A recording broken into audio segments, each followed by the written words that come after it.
Salut tout le monde, bienvenue sur ma chaîne. Alléluia à tous mes frères et sœurs célestes et mes frères et sœurs en Christ qui vont être amenés à regarder cette vidéo. J'espère que vous allez toutes et tous bien. Je sais que ça doit faire bizarre à certains de me retrouver dans cette situation là avec la soutane, mais on est arrivé à une période de l'année assez importante pour moi. Donc le 1er avril 2019, ça fera un an que je suis devenue chrétienne céleste, du moins que je suis retournée à l'église.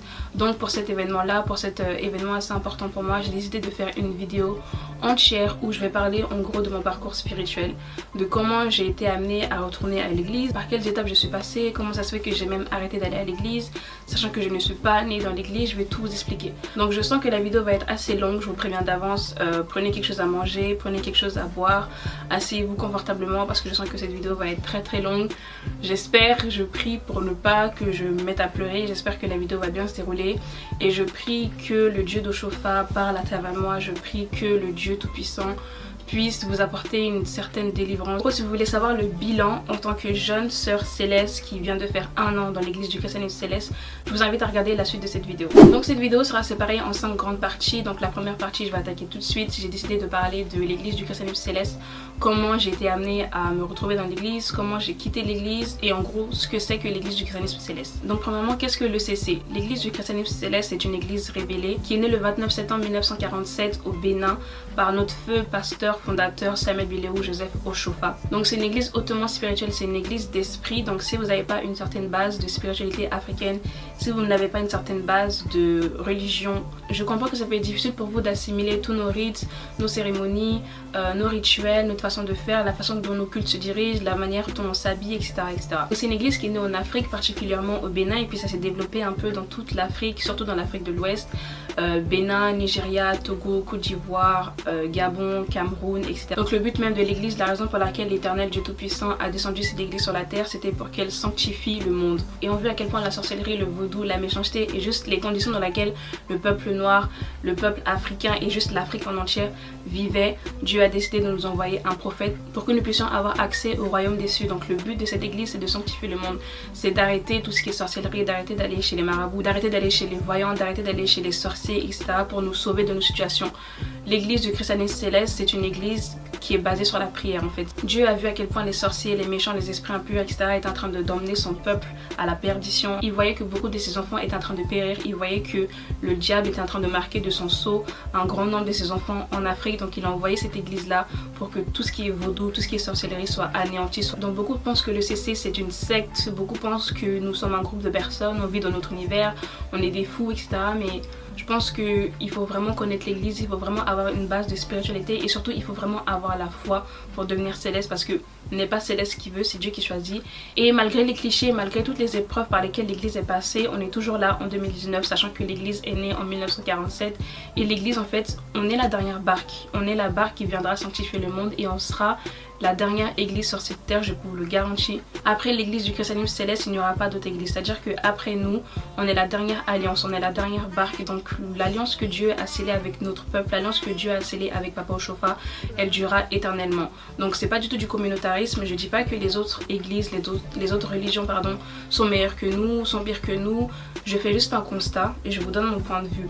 L'église du christianisme céleste est une église qui viendra sanctifier le monde. C'est-à-dire que après nous, il n'y aura pas d'autre église.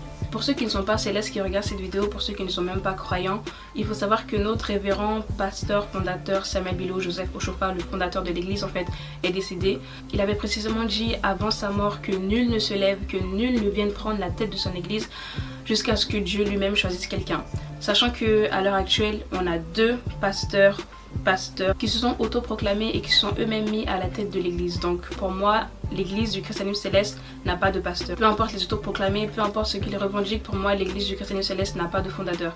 Et jusqu'à ce que l'Éternel Dieu des armées décide de choisir quelqu'un pour nous diriger, on pourra dire qu'on a un dirigeant. Mais à l'heure actuelle, si l'église est divisée, c'est à cause de ces gens-là, c'est à cause de ces égoïstes, de ces hommes, de ces femmes qui ne pensent qu'à leur ventre, qui ne pensent qu'à eux, qui ont pris l'église de Dieu comme un commerce, qui ont pris l'église de Dieu comme une entreprise et qui se sont amusés à faire ce qu'ils voulaient. De toute façon, Dieu vous voit et Dieu sera le seul juge de tout ça. Donc comme c'est pas vraiment le sujet de la vidéo, l'église je vais m'arrêter ici et je vais vous raconter un peu comment j'ai connu l'église et comment j'ai été amenée à devenir céleste.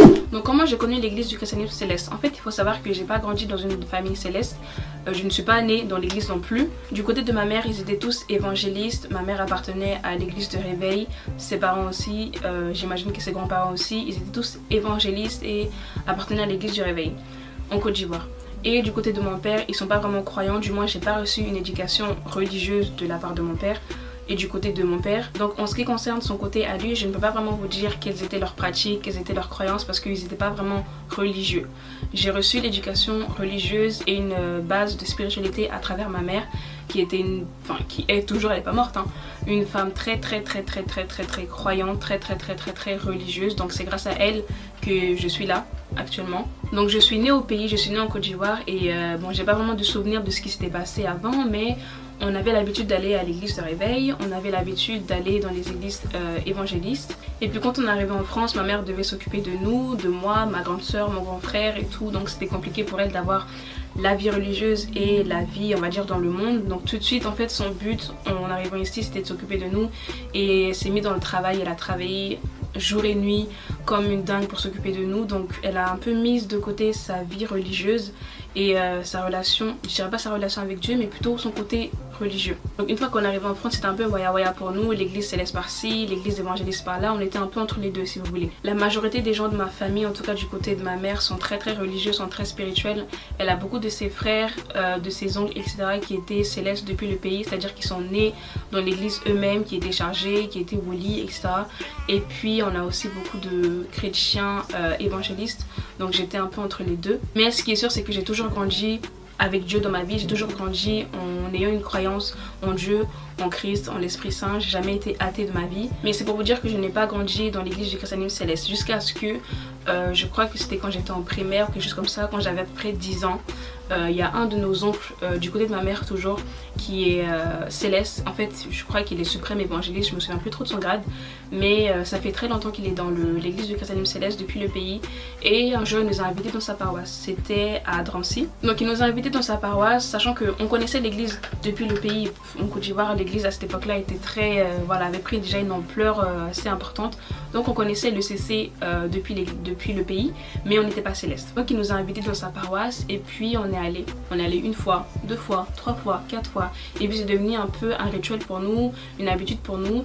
Et petit à petit, on devenait céleste en fait. Donc on a dû faire peut-être 3 ans dans l'église du christianisme céleste ici en France. De mes 8 ans jusqu'à mes peut-être 10 ans, 11 ans, on était céleste. Et puis on a arrêté d'y aller. Je dirais qu'il y a 2 raisons principales pour lesquelles on a arrêté d'aller à l'église. La première, c'est que ma mère, comme je vous l'ai expliqué, travaillait énormément. Elle a toujours travaillé les week-ends, elle a toujours travaillé en semaine, donc c'était un peu compliqué pour nous de suivre le rythme semaine école, dimanche église, et sachant que ma mère venait pas avec nous à cette époque-là, on était assez petite avec ma soeur, donc mais comme on a toujours eu la foi et la détermination d'aller à l'église, on continuait d'aller même si notre mère les week-ends travaillait, elle pouvait pas venir avec nous, on y allait. Donc ça devenait un peu compliqué pour nous d'aller à l'église, mais c'est pas vraiment la raison principale pour laquelle on a arrêté d'aller. La deuxième et je dirais la principale raison pour laquelle on a arrêté d'aller à l'église, c'est à cause des gens tout simplement. Je pense que si ça fait longtemps que vous êtes dans l'église ou même si ça fait quelques mois, quelques semaines, quelques années que vous êtes dans l'église, vous devez savoir à quel point c'est dur d'être céleste et surtout à quel point les célestes entre eux-mêmes se font la guerre. Vous devez savoir à quel point il y a cette rivalité, cette compétition, cet esprit c'est un jeu en fait pour certains. Donc malgré notre âge, malgré le fait qu'on n'était même pas baptisé, malgré le fait qu'on venait d'arriver dans l'église, Dieu avait déjà reposé son esprit sur nous et ça plaisait pas aux gens. À cette époque-là, avec ma soeur, on était très jeunes. Moi, je devais avoir 8 ans, 10 ans. Ma soeur, elle était au collège ou elle venait d'arriver au lycée, quelque chose comme ça. Donc, notre mère n'était pas là. Elle n'était pas avec nous. C'était compliqué pour nous d'encaisser tout ça en fait. Donc, on a arrêté d'y aller tout simplement. C'est la deuxième raison et la principale raison pourquoi on a arrêté d'aller à l'église. La première, c'était parce que c'était compliqué pour nous de venir les week-ends allier église et école, et la deuxième et principale raison, c'est à cause des gens et la méchanceté des gens tout simplement. Donc la deuxième partie de cette vidéo va être plus axée sur le processus de mon retour à l'église. Je vais premièrement vous expliquer ma vie dans le monde, comment j'étais, mes croyances, etc. Donc premièrement, concernant mes croyances, comme je vous l'ai expliqué, j'ai grandi dans une famille, en tout cas du côté de ma mère, très religieuse et très spirituelle. C'est à travers ma mère que j'ai puisé toute ma foi, toute ma croyance, tout mon attachement en fait pour Dieu. Donc même si j'étais perdue entre deux mondes, même si j'étais encore en train de me chercher, j'ai toujours eu une très grande foi et j'ai toujours été très pratiquante en fait. Donc même si je n'allais pas à l'église, je priais à la maison, j'avais ma Bible, etc. Donc j'essayais de ne pas complètement vivre dans le monde. J'essayais quand même d'avoir un bon comportement, d'avoir un comportement digne d'une chrétienne, de ne pas fréquenter n'importe qui, de ne pas se donner à n'importe qui, de ne pas boire de l'alcool, de ne pas fumer, etc. Il faut savoir qu'avant de rentrer dans l'église céleste, avant de devenir céleste et avant de m'abandonner complètement à Dieu, j'étais quelqu'un de très colérique. En fait, j'ai toujours été très colérique, très nerveuse, très impulsive en fait. Dès qu'on me dit quelque chose, je démarre au quart de tour directement. Sauf que c'est pas bien d'être comme ça et Dieu a changé ce côté-là de moi. Dieu a su apaiser mon cœur et apaiser l'esprit de nervosité qui était en moi. J'ai toujours été quelqu'un de très sociable, de très friendly. J'ai toujours eu beaucoup d'amis, beaucoup de connaissances, beaucoup de copines. J'ai toujours eu mon petit groupe de copines avec moi, que ce soit en primaire, au collège, etc. Sauf que il m'est arrivé quelque chose d'assez dur, assez grave avant, juste quelques mois même avant mon entrée dans l'église, et je vais vous expliquer tout ça en détail. En fait, au fur et à mesure des années, j'ai commencé à perdre énormément d'amis. Déjà on formait un groupe d'à peu près 6-7 filles au collège. Ensuite quand on arrivait en 3e, 4e, première, le groupe d'amis se dispersait en fait. On commençait à se séparer petit à petit l'une des autres. Et quand je suis arrivée au lycée, on était un groupe de 3. Sachant qu'au départ, on était 6, 7, peut-être 8. Ma première année de lycée se passe bien. Ma deuxième année de lycée se passe aussi bien. Maintenant ma troisième année de lycée, c'était compliqué. En fait parmi ce groupe de 3 filles, il y avait moi, ma meilleure amie et puis une autre fille qu'on a connue des années plus tôt. Sachant que ma meilleure amie et moi, on avait une relation fusionnelle. Elle, c'était ma soeur, c'était mon sang, c'était ma vie. J'aurais même donné ma vie pour elle. On était très proches. On avait une relation mais incroyable. Ça faisait plus de 7 ans, 8 ans qu'on était meilleures amies. C'était vraiment... c'était une partie de moi en fait, c'était ma soeur, c'était vraiment tout pour moi. Sauf qu'à un moment donné, elle a commencé à divaguer et puis notre amitié s'est arrêtée là en fait. Au bout de 7 ans, il s'est passé quelque chose d'assez grave. Je ne compte pas vraiment rentrer dans les détails, mais elle m'a fait quelque chose que j'aurais jamais imaginé. Même pas un couteau dans le dos, c'est limite une hache dans le dos. C'était vraiment impensable, c'était très grave et je savais pas comment gérer le truc parce que j'étais quand même attachée à elle, c'était ma soeur, c'était ma meilleure amie. Même si je me suis dit qu'elle avait fait une erreur très grave, me connaissant à l'époque, j'étais très rancunière. J'étais entre deux en fait. Est-ce que je lui pardonne parce que c'est ma soeur et je l'aime quand même, mais ce qu'elle m'a fait c'est trop grave pour que je puisse laisser ça passer quoi. Donc après 7 ans d'amitié, voire 8 ans, j'ai coupé les ponts avec ma meilleure amie parce que ce qu'elle m'avait fait c'était trop grave. Et puis peu de temps après, j'ai aussi perdu l'autre amie en question. Donc mon année de terminale était vraiment pas fameuse, c'était vraiment très dur. Du jour au lendemain, je me suis retrouvée seule. En fait, j'ai passé toute une année scolaire seule. En fait, j'étais pas complètement seule, j'avais des amis en dehors du lycée, etc. Mais c'était pas pareil. Là, je venais de perdre mes 2 piliers. Surtout mon premier pilier, ma meilleure amie, je venais de la perdre comme ça en un claquement de doigts. C'était très dur. Ces 2 filles-là commençaient petit à petit à tomber de l'autre côté et je les voyais limite s'enfoncer dans le gouffre et je pouvais rien faire parce que j'étais sous la protection de Dieu et je pouvais pas me permettre de tomber avec elles. Je pouvais pas les laisser m'entraîner dans leur chute. Voilà. Donc elles se sont mis à traîner avec des gens très peu fréquentables, des filles, vous savez, les groupes de filles qui aiment se faire voir, des filles qui répondent aux professeurs, les filles qui travaillent pas bien, les débauchardes quoi. Et moi je les regardais comme ça faire leur petit boucan, devenir des filles complètement différentes de ce qu'elles étaient quand elles traînaient avec moi, quand elles étaient avec moi. Le pire c'est que c'était des filles assez intelligentes, donc elles savaient dans quel pétrin elles s'étaient mises, elles savaient qu'elles avaient des mauvaises fréquentations autour d'elles, mais toujours dans la tête ça n'allait pas. J'ai essayé de les avertir, j'ai essayé de leur dire que le chemin que vous êtes en train d'emprunter là ce n'est pas le bon. Faites attention à vous, elles n'ont pas voulu m'écouter, donc moi j'ai préféré faire mon chemin de mon côté et juste laisser toute cette histoire là derrière moi. Donc moi qui ai toujours eu l'habitude d'être entourée de gens, qui a toujours eu l'habitude d'avoir pas mal d'amis, beaucoup de fréquentation et tout, mon année de terminale était complètement différente de tout ce que j'ai pu expérimenter dans le passé. C'est à dire que je me suis retrouvée seule, livrée à moi-même, j'avais pas beaucoup de fréquentation autour de moi. J'ai dû réapprendre à vivre avec moi-même, j'ai dû réapprendre à compter que sur moi-même, donc c'était assez difficile, mais je pense que c'était juste une étape par laquelle je devais passer pour arriver là où j'en suis maintenant. Durant cette année je me suis vraiment renfermée sur moi-même, je me suis vraiment retrouvée seule, donc j'ai jamais vraiment été quelqu'un de timide, mais passer toute une année comme ça avec personne, ça m'a rendue extrêmement réservée, extrêmement timide, sachant que de base je ne suis pas du tout comme ça. Et c'est pendant ces moments là en fait, c'est pendant ces moments de solitude que j'ai compris, que je sentais qu'il y avait quelque chose autour de moi, qu'il y avait quelqu'un qui me parlait. Comme Dieu dit souvent, c'est dans la solitude que j'élève mes enfants. Il nous élève de 2 manières. Il nous élève de manière comme un père en fait, qui nous apprend à grandir, qui nous apprend à vivre. Et il nous élève de manière spirituelle, c'est-à-dire qu'avec lui on grandit spirituellement, on prend en puissance, on prend en confiance. Donc c'est ce qui m'est arrivé pendant cette année-là. Je faisais beaucoup de songes, beaucoup de rêves, j'avais beaucoup de visions, beaucoup de choses comme ça qui montraient que ce que j'étais en train de vivre, c'était pas une étape ordinaire, c'était pas quelque chose que je passais comme ça, c'était vraiment quelque chose d'important dans ma vie. Il fallait que je m'accroche et c'était juste une étape par laquelle je devais passer pour arriver à l'église, pour retourner à l'église et pour retourner vers mon père. Donc maintenant je vais m'attaquer à mon témoignage de comment je me suis retrouvée dans l'église, comment j'ai fait pour retourner à l'église. Il faut savoir que j'ai toujours été quelqu'un de très spirituel, c'est-à-dire que j'ai toujours senti une présence avec moi, j'ai toujours senti l'esprit me parler. Bon, maintenant que je suis dans l'église, je sais que c'est l'esprit qui nous parle, je sais que les rêves prémonitoires qu'on fait, on appelle ça des songes, je sais que ce qu'on voit, ces espèces d'images, ces espèces de tableaux qu'on nous montre, je sais maintenant qu'on appelle ça des visions. Mais avant, j'avais aucune idée de tout ça, je me disais juste que c'était, je sais pas, mon imagination qui parlait, que c'était peut-être une voix comme ça ordinaire qui me parlait, mon subconscient comme je disais avant. Mais maintenant je suis convaincue et je suis sûre et certaine que c'était juste l'esprit qui me guidait. Donc pendant tout le processus où j'étais en train de perdre mes amis, je me retrouvais seule, je devais passer toute une année livrée à moi-même. J'avais beaucoup de songes sur mes amis, j'avais beaucoup de visions sur elles, je voyais des choses. Peu de temps avant que ces choses-là arrivent, l'esprit me l'avait déjà montré. Tous les songes que j'ai fait, toutes les visions que j'ai fait, tout ce que j'ai vu sur ces filles-là qui tombaient de l'autre côté, l'esprit m'avait montré ça avant. Mais comme j'étais butée dans tout ce qui est amitié, c'est ma meilleure amie, c'est ma soeur, je ne prêtais pas vraiment attention à tout ce que l'esprit me montrait. Donc pour entrer dans le vif même du sujet, comme je vous ai expliqué, j'ai toujours été quelqu'un de spirituel. Donc j'entendais à un moment donné, au début de l'année 2018, l'esprit commençait à me parler. Je voyais des choses, je faisais beaucoup de songes, etc. L'esprit commençait à me parler et je dirais que mon esprit à cette époque-là était un petit peu trop faible pour que je comprenne, pour que j'ai le discernement des visions que j'avais, des songes que j'avais. Concernant mes amis, franchement, j'avais fait le deuil sur ces filles-là, j'avais complètement passé à autre chose, je les avais oubliées, je leur avais pardonné le mal qu'elles m'ont fait et j'avais avancé. Et au début du mois de janvier, ce qui s'est passé, c'est que quand je commençais à dormir, quand je m'endormais, quand je faisais même une petite sieste, j'entendais une voix qui me disait va à l'église, va à l'église, va à l'église, va à l'église, retourne à l'église, retourne à l'église, retourne à l'église. Et je comprenais pas ce que ça voulait dire en fait. Donc je me disais que c'était juste mon esprit, mon subconscient qui me parlait, juste une petite voix comme ça. Et je prêtais pas vraiment attention à ce que cette voix-là me disait. Donc là, c'était dans la période où je passais le bac. Donc c'est la période d'examen, je révise pour avoir mon bac avec la mention, etc. Et puis une fois, une nuit, j'ai entendu une voix qui m'a dit tu passeras sur la notion espace et échange.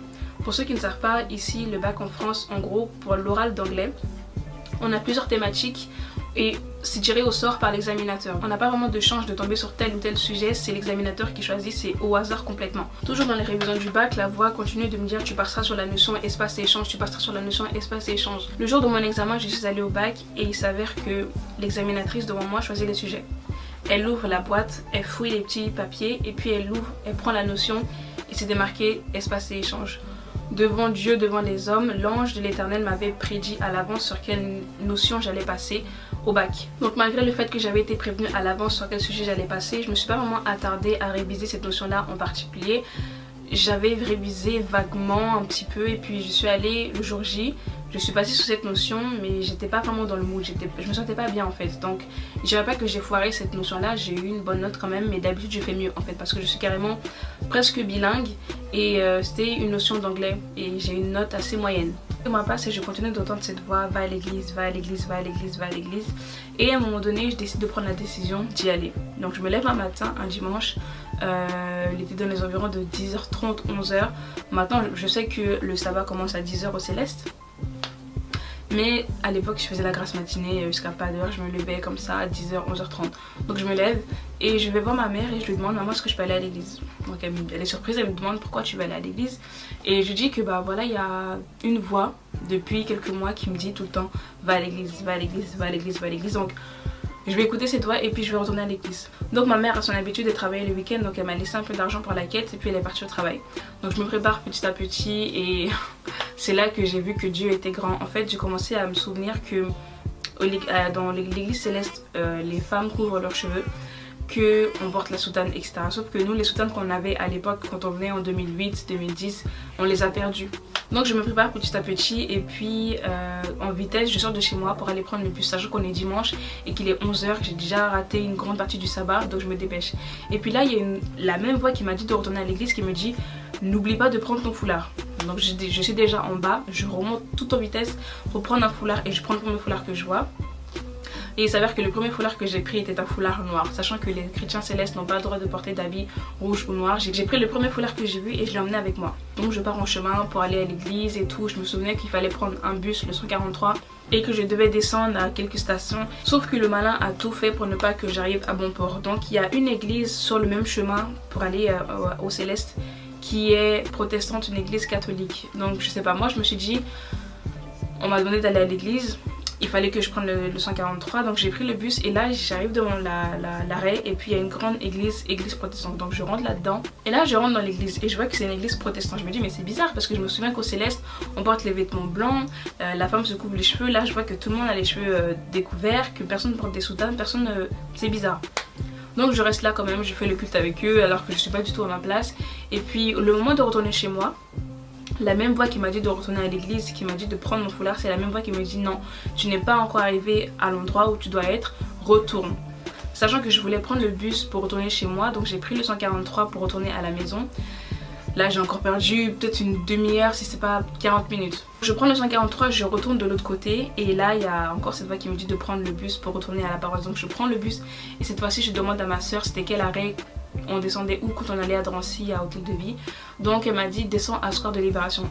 Je suis descendue au bon arrêt à Square de Libération et puis je me suis souvenu qu'il fallait traverser, qu'il fallait aller à gauche et qu'il fallait aller dans la rue et trouver l'église. Vous pouvez très vite vous perdre, sachant que l'église même est entre plusieurs maisons et est bâtie elle-même comme un espèce de grand pavillon. Donc c'est compliqué de la retrouver si vous ne connaissez pas l'adresse. Donc je marche tout ça en direction de l'église et je sais pas, il y avait une espèce de joie immense, un bonheur, une espèce...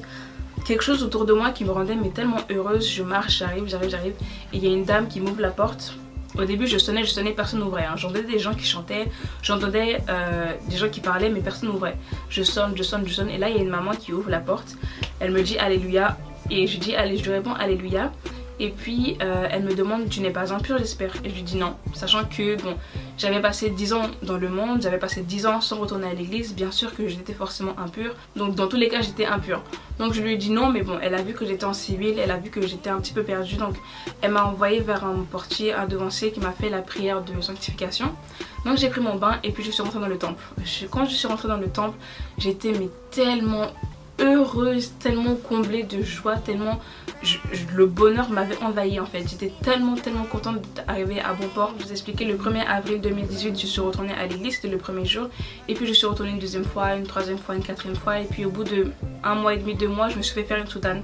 Sachant que vous savez très bien qu'il faut attendre une période de 1 an avant de porter la soutane et avant de se faire baptiser. C'est quelque chose que je n'ai pas fait malheureusement, j'ai pas respecté cette ordonnance là. Mais personne n'avait expliqué en fait qu'il fallait attendre 1 an avant de se faire baptiser et avant de porter la soutane. Donc au bout de quelques mois seulement, même au bout de quelques semaines, j'ai porté la soutane. Donc j'avance petit à petit dans l'église, j'essaie d'être la plus discrète possible, j'essaie de pas rentrer dans tout ce qui est clan, tout ce qui est débat inutile que je voyais en fait dans la maison de Dieu.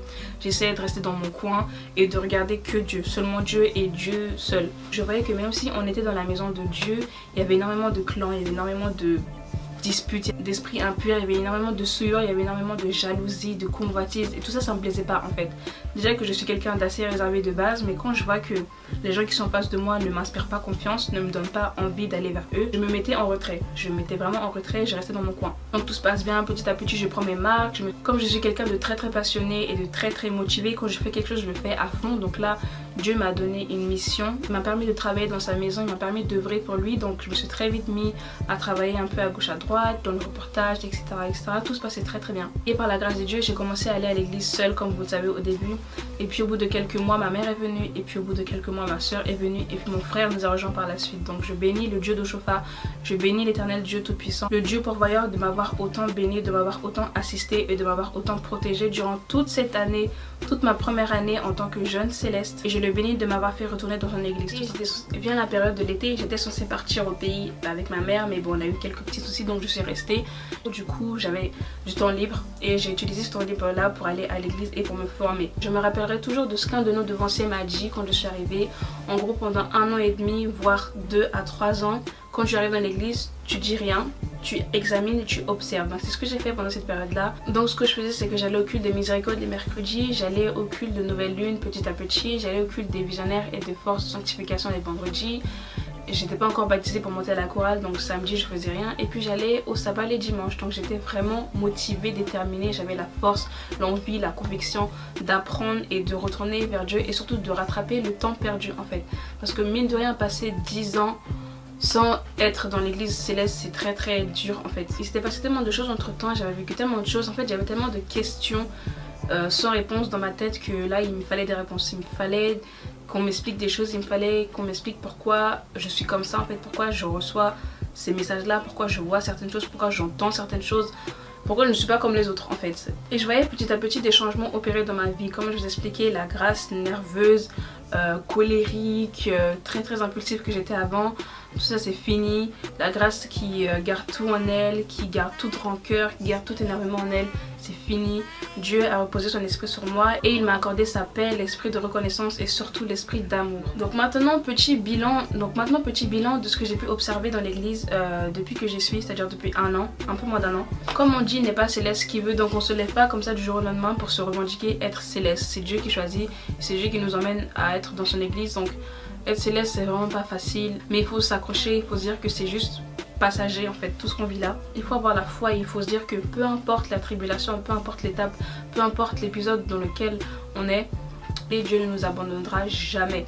Le Dieu d'Oshofa, le Dieu vivant, le Dieu des armées ne nous abandonnera jamais. Peu importe qui est l'ennemi, peu importe l'adversaire, peu importe le grade de la personne qui est en face de vous, peu importe la richesse de cette personne, peu importe sa fonction dans l'église. Si vous êtes des enfants qui adorent Dieu en esprit en vérité, si vous marchez sur ses voies, si vous marchez selon ses règles et ses préceptes, je peux vous garantir que Dieu ne vous abandonnera jamais.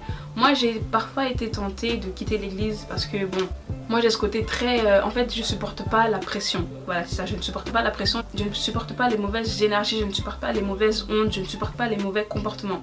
Donc j'ai été une fois honnêtement tentée de quitter l'église quand je passais par quelque chose d'assez dur. Et je voulais pas quitter l'église parce que j'avais plus foi en Dieu, parce que je ne croyais plus en Dieu, parce que j'avais plus d'espoir. Mais j'ai voulu quitter l'église à cause des gens, encore une fois, parce que les gens malheureusement dans l'église, certains ne prennent pas assez au sérieux l'œuvre de Dieu. Certains n'ont pas assez la crainte de Dieu selon moi. Et certains blaguent en fait avec l'église du christianisme céleste.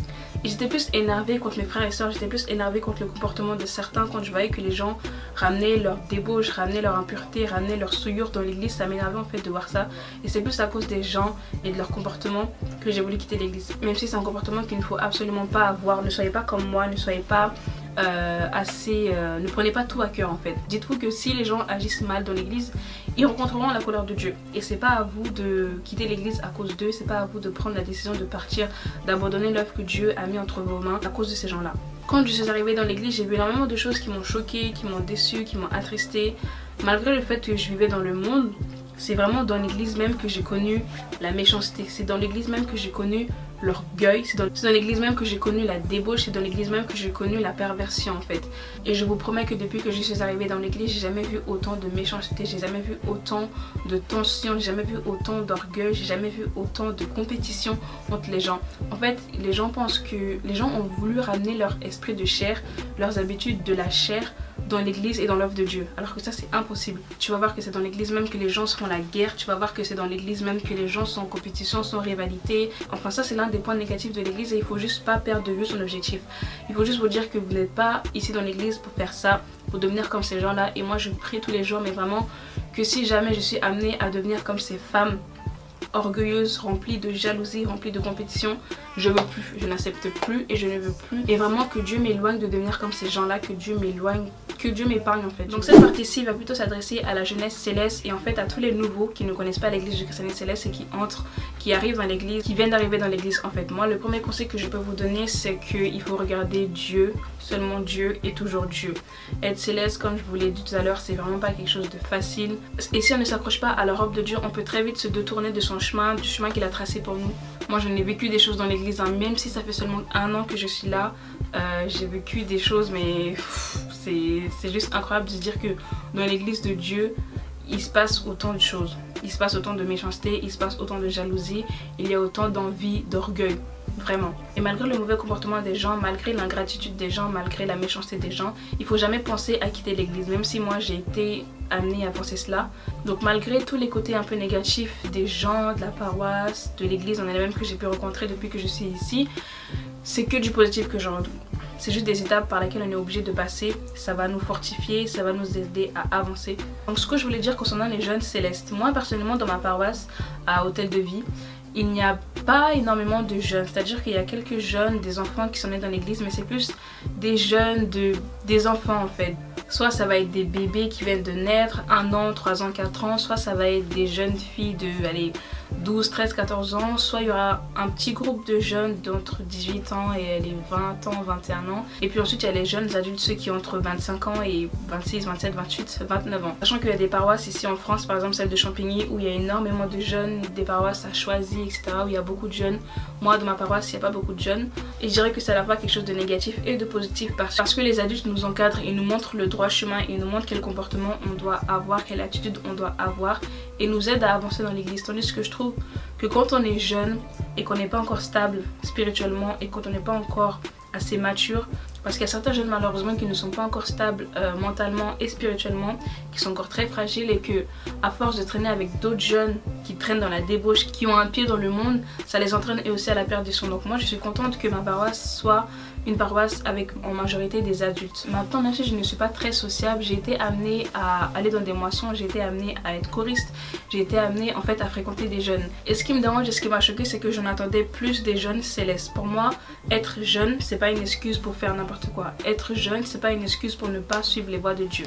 Être jeune, c'est pas une excuse pour vivre une vie de débauche. Même si, bien évidemment, je ne mets pas tous les jeunes célestes de France, les jeunes célestes de ma paroisse, les jeunes célestes que j'ai été amenée à côtoyer dans le même sac. Je trouve que malheureusement il y a un gros groupe de jeunes célestes qui ont un pied dans le monde, voire même leurs 2 pieds dans le monde, sachant que c'est eux qui sont nés dans l'église, c'est eux qui sont... On est la relève en fait, donc on peut pas se permettre de faire n'importe quoi et mettre tout ça sur le dos de l'âge. En arrivant dans l'église, je me suis dit qu'il y avait forcément une différence entre un jeune céleste et puis un jeune du monde. Mais je me suis très vite rendu compte que c'était pas forcément le cas. Mais comme je ne suis pas là pour juger ou critiquer la jeunesse céleste de France, je vais pas m'attarder sur le sujet. Je trouve qu'il y a quand même quelques bons éléments dans l'église de France. Moi je pense personnellement que être jeune céleste, ça ne se résume pas à être choriste. Ça ne se résume pas à savoir faire le show, ça ne se résume pas à être né dans l'église. Je pense que beaucoup devraient prendre l'œuvre de Dieu plus au sérieux. Disons que les jeunes qui travaillent, les jeunes qui ont la volonté, les jeunes qui ont envie d'emmener l'œuvre de Dieu à bon port, on se connaît, on sait qui travaille, on sait qui ne travaille pas, on sait qui fréquenter, on sait qui ne pas fréquenter. Et pour terminer la vidéo, pour faire un petit bilan de mes 1 an dans le christianisme céleste, il m'est arrivé tellement de choses, je suis passée par tellement d'épreuves, du bon comme du mauvais, et en fait là je me dis que quand on arrive dans l'église, il ne faut pas chercher la gloire, il ne faut pas chercher l'approbation des gens, il ne faut pas chercher à être aimé par les gens parce que ça sert strictement à rien. Soyez motivés, ayez la foi parce que l'église du christianisme céleste c'est une très belle église. Malgré tout ce qui m'est arrivé, je retiens que le positif. Je sais qu'il y a encore quelque chose de meilleur qui m'attend, je sais qu'il y a un but à atteindre et que je sais que je marche avec l'approbation et l'assistance de Dieu, donc il ne peut rien m'arriver. J'avoue que j'ai été amenée à me plaindre, j'avoue que j'ai été amenée à vouloir quitter l'église, j'avoue que j'ai été amenée à pleurer, mais tout ça c'est des comportements qu'il faut bannir en fait. Il faut pas être aussi faible, il faut pas se montrer aussi douteux devant l'ennemi. Comme l'Éternel a demandé à son prophète Jérémie, il attend de nous que quand il va nous envoyer vers des gens, quand il va nous envoyer vers des nations, quand il va nous envoyer vers des peuples, il ne faut pas qu'on ait peur. Autrement, il va lui-même nous faire trembler devant eux. Même si vous êtes nouveau, même si vous venez d'arriver, même si vous vous êtes fait baptiser il y a 1 semaine, il ne faut pas avoir peur des gens, il ne faut pas craindre l'homme. Il ne faut pas craindre les gens même s'ils sont gradés, devanciers, ils ont 50 000 onctions, ça veut rien dire. Dans la chair, ça veut rien dire. Comme l'a dit une sœur, je préfère être puissante en esprit que être puissante dans les grades et être puissante dans les onctions. Parce que c'est quelque chose que j'ai remarqué dans l'église, on met tellement l'accent sur les grades et sur les fonctions et sur les... Ça sert à rien en fait. Vous pouvez être gradé autant que vous voulez, vous pouvez prendre toutes les onctions que vous voulez, vous pouvez prendre tous les grades que vous voulez, tout ce que vous voulez. Si vous n'êtes pas loin par Dieu, si vous n'avez pas la crainte de Dieu, ça ne sert à rien. Comme on dit, l'humilité précède la gloire, donc croyez-moi, ça ne sert à rien d'arriver dans l'église avec la volonté de se faire remarquer, la volonté de se faire connaître, de se faire aimer par tout le monde. Ça va juste vous amener à la perdition. Soyez vous-même, soyez des enfants humbles, des enfants obéissants, des enfants soumis complètement à l'esprit de Dieu. Ne soyez pas des enfants récalcitrants, ne soyez pas des enfants rebelles, ne marchez pas dans la maison de Dieu avec le cou raide parce que de toute façon tout se paye ici-bas. L'attitude avec laquelle vous marchez dans la paroisse doit être la même et doit être conforme à ce que Dieu attend de nous, c'est-à-dire des enfants modèles, des enfants respectueux, des enfants soumis. Donc il n'y aura que du positif qui en ressortira si vous vous comportez et si vous vous conformez à la parole de Dieu. Donc cette vidéo touche à sa fin, j'espère qu'elle vous a plu. Je ne sais pas si je vais refaire ce type de vidéo en soutane où je parle de l'église, etc. Peut-être. En tout cas, si la vidéo vous a plu, je vous invite à aimer, commenter, à partager, à me dire aussi comment vous êtes retrouvés dans l'église, si vous êtes né dans l'église ou pas. Et pour terminer, que la paix, que l'amour, que la joie du Dieu d'Oshofa soit votre partage à vous, à vos amis, à votre famille et à votre entourage. Que la paix et la lumière du Dieu d'Oshofa soient toujours sur vous et que Dieu continue de régner en maître sur la terre sur l'église du christianisme céleste et sur nous, ses enfants. Alléluia à tous mes frères et sœurs en Christ céleste qui ont regardé cette vidéo, merci d'avance. Comme d'habitude, je vous fais un gros bisou et on se dit à la prochaine.